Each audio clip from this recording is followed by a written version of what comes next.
Hey, what's up? John Sonmez from SimpleProgrammer.com.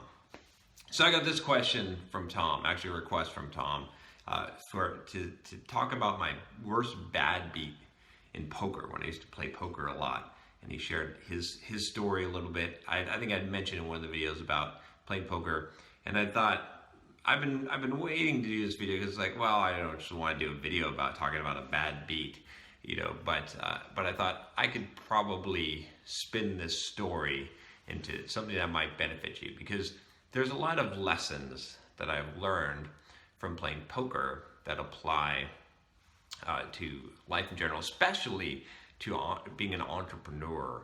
And so we'll see if we can bridge that gap here. So anyway, Tom, what was my worst bad beat? Well, I mean, obviously I've had a lot. I played a lot of poker for a while. I thought I was going to be an online poker star, and I was making some pretty good money at one point. And I started over my game multiple times. I'll talk about that a little bit in a second after I get to my bad beat. But my bad beat, probably the one that sticks out to me was, trying to think exactly. I don't remember the exact cards, but I do remember what the situation was, which was basically that I had, what was it? It ended up with quads on the board, and before then, I had something like pocket kings. Yeah, in fact, this was it. I had pocket kings, and the flop comes king 8-8, I believe it was. So pretty dang good. I flopped a full house. Then, the turn card comes an 8. And of course, I'm betting, I think this was a pretty big deep stack tournament. So I'm betting pretty big into it. My opponent is betting into it. I'm like, I'm basically golden here, right? Unless they've got an additional 8. And then the river comes an 8. And I'm thinking, okay, now I don't have to fear quad 8s. And I'm not really thinking all the way through. I'm so excited because of my hand, and then I realize that quads on the board is not great for me, but I'm not thinking about how I'm going to potentially get beaten here. And what ends up happening is I go all in, of course, and my opponent flips up an ace and takes the pot, because now they have quad 8s with an ace, and I have quad 8s with a king. I'm playing the board. My hand is actually worthless. So that was, again, this was sort of early on before I had seen something like this happen, and I thought there was no way that I was going to lose from the flop, and so there's actually a lesson in this, which is basically, and I know there's worse beats than this, by the way. I'm just thinking of one that stung particularly hard for me, which, and the lesson in this really that I sort of apply is it doesn't matter how good you start. It matters how you finish.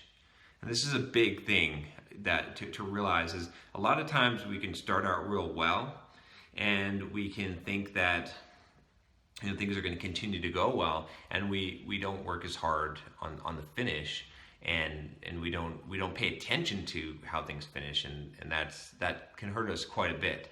The same can go the other way. You might start out really rocky, but if you finish strong, you can overcome a lot of difficulties. But it's interesting. I was just thinking about, there's like a ton of lessons. You could do a whole entire book on poker's lessons on life. I'm sure someone has. There's probably a book out there. But anyway, in general, I would say like one of the biggest things that you learn playing poker is, you learn two really important things. I would say this is the most important thing that applies to life in general about if you play a lot of poker. In fact, if you trade stocks a lot, it's the same, very similar. But basically, you learn to control your emotions because there's what separates, when you get up kind of to the top tier of poker players, it's kind of interesting.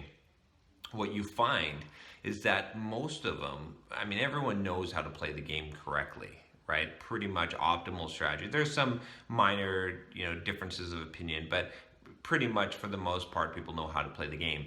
It's the people who are really good are the ones who can actually execute, who can actually do it, who can control their emotions and stick to the plan.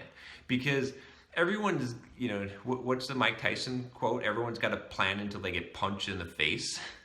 And that's what happens, right? In poker, you've got this element of luck that can slap you down when you're doing the right thing. And it can hurt, and it can make you get angry. It can make you, be fearful. You get all these emotions that affect your play.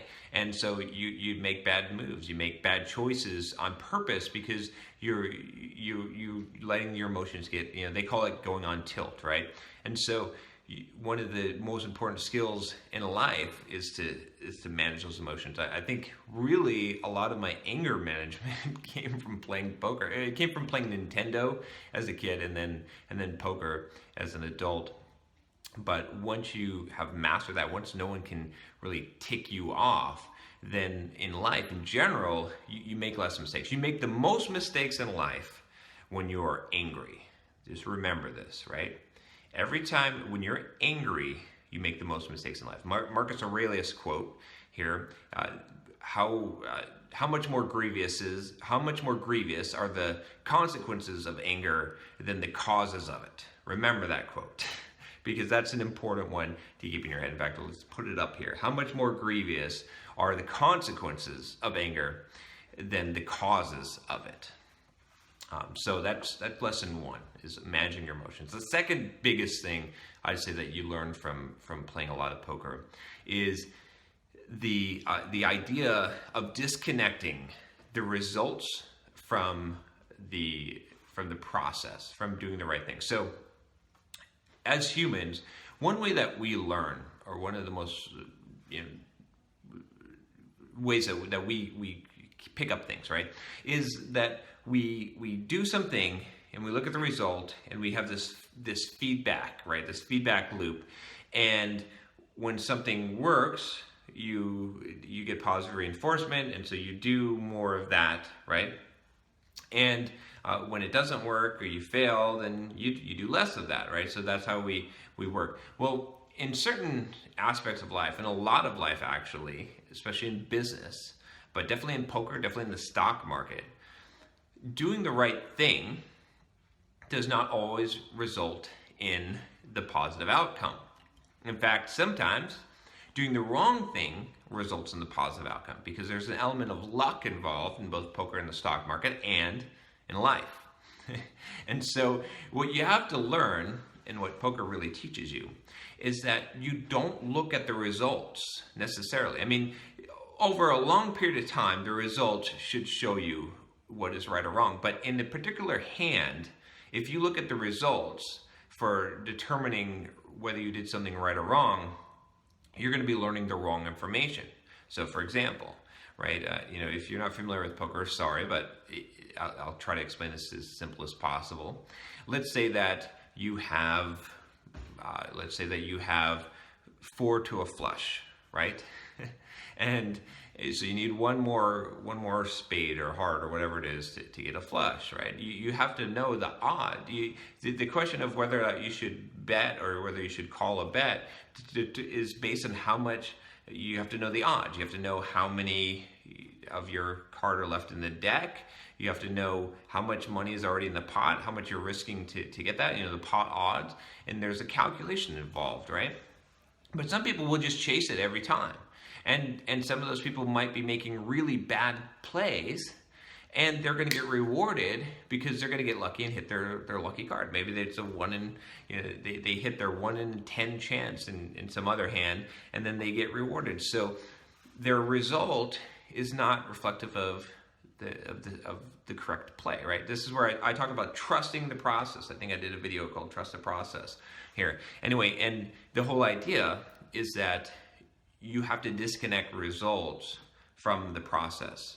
You have to know what you're supposed to do, and you learn that separately, and then you execute on that, and you focus on execution, on trusting the process, and the results will come naturally. They're not going to come. Sometimes you're going to do the right thing and you're going to get a bad result, but over the long period of time, over the long haul, if you have a good process and you trust that process and you're executing, you're going to get good results, right? And so those are the two big lessons that I would say, from poker is one, the emotional management. If you can manage your emotions in business and life, especially, again, a lot of these really apply to entrepreneurship, and you'll see a lot of entrepreneurs that become poker players or vice versa. Same thing in the stock market, right? Because these skills are so important, right? It's the ability to manage your emotions, to be able to be level-headed and execute the plan, right? Even though you feel like you just got punched in the stomach or kicked in the nuts or whatever it is. And then it's also this ability to separate, to divorce the results from the process and understand that learning feedback mechanism that we normally use, it doesn't apply to everything. It's really good for riding a bike or for juggling, for learning to juggle, right? But it's really bad at picking stocks, playing the stock market, or playing poker. Instead, you have to understand the strategy. You have to go at a deeper level and figure out what is the correct play, what is the correct process, and ignore the results, and then those results come later on. And look at it in the bigger scheme of things. So anyway, Tom, thanks for asking the question. Hopefully, it kind of led me into another path. I was going to talk about, maybe I'll do another kind of poker video, because there's another interesting thing that I'd like to talk about, but we're already going on pretty long here. But essentially, building up from the beginning. I at one point was playing penny poker. I'll talk about it later if you guys are interested. Just let me know. But I did that for a specific reason, in order to teach myself the discipline that I needed to be able to handle larger numbers. So anyway, thanks again, Tom. If you have a question for me, even if it's unrelated to software development, I will find some way to relate it to, life, at least. Email me at john@simpleprogrammer.com. And if you like this video, subscribe to the channel. Talk to you next time.